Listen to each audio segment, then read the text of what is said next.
my topic is over human trafficking and the sex trade. So while there is no graphic or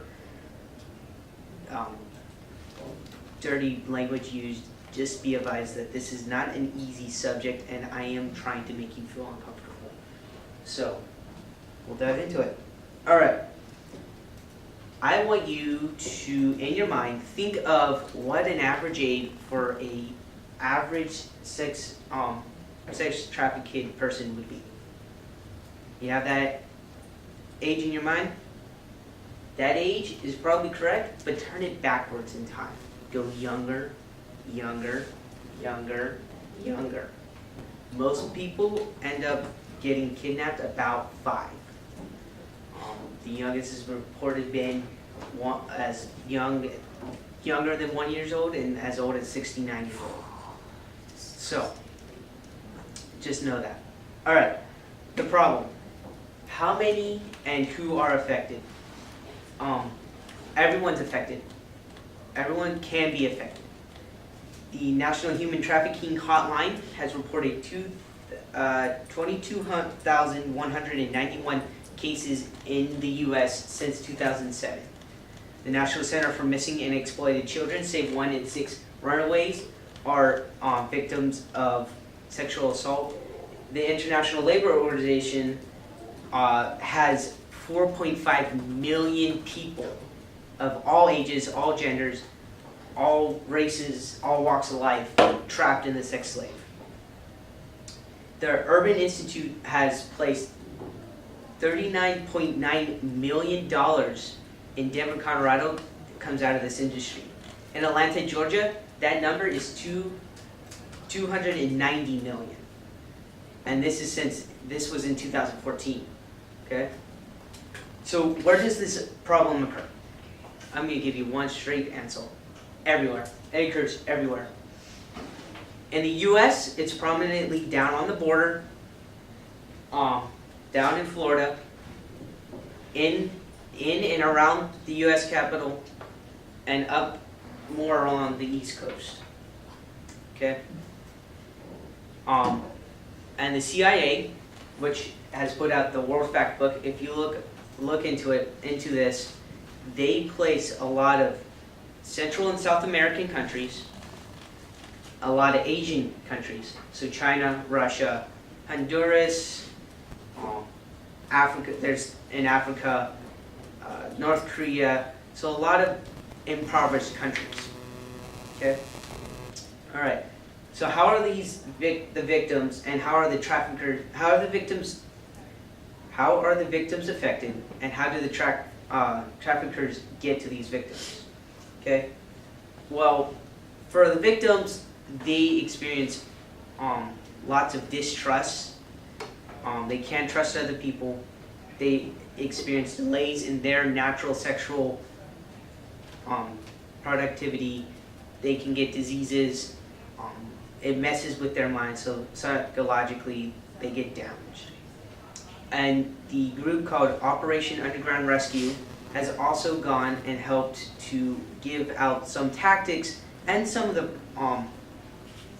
the problems that these victims face. Now, some of the tactics, when you think of a person getting caught into this industry, most people will probably think of, well, some guy in a van drove up, said, hey, you want some candy, and grabbed and threw him in the van. Well, that is effective, and they do that sometimes. That is not what they want, these kids.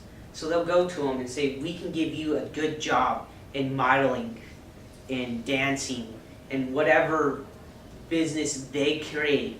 And then the parents who really want a better life for their kids, not knowing who these people are, will send them. Crazy, messed up, but it happens. So these people take them, and then once they get them there, the way they keep them working for them is by issuing threats and following through on those threats. If you leave, we will hurt you. We will kill your family. They leave, they do it. These people aren't just going, yeah, you have to stay. No, they're following through on their threats. Okay? So what are some causes of this? Why does this happen? There's a lot of reasons. One is governments aren't willing, this makes a lot of money, so these traffickers pay off the governments. So these governments don't necessarily enforce a lot of rules. Money's a big factor of this. I hate to say it, but a kid who's 5, who hasn't lost their virginity yet, fetches a lot more money than an 18-year-old. As sick as it is, that's true. Some might be poor solutions to trying to come up with how to combat this. Others is poor situations. They're in impoverished nations. Parents want better lives for their kids. They'll send them thinking that this is going to be better for them. It doesn't end up. Sometimes family members will sell the kids right into slavery because that's how evil they are. And again, I think the biggest component of this is that human beings are evil. And this really shows it. These people, these traffickers are not just, I'm in my right mind. These guys are like sick. They are the slimiest, worst people you can ever meet. And then the other thing is that people simply don't know. Talking to you, you probably thought, oh, they're 18, 17, maybe 16,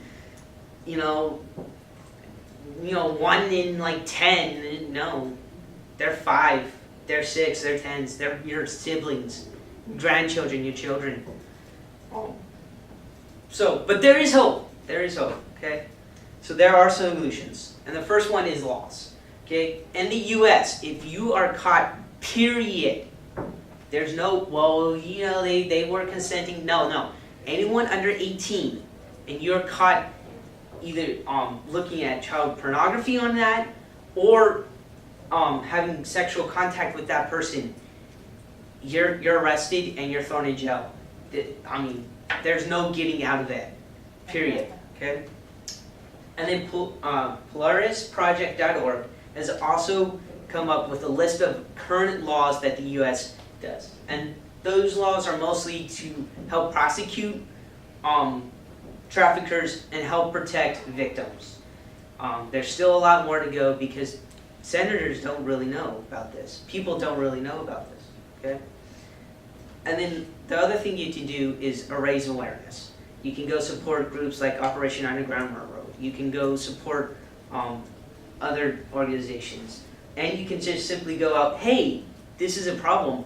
But you can't just say, yeah, they're sex trafficking. You have to tell them that this isn't just 16 and up. You have to tell them that this is 5. And that's something most people don't really want to do. So in conclusion, sex trafficking is real. It does happen.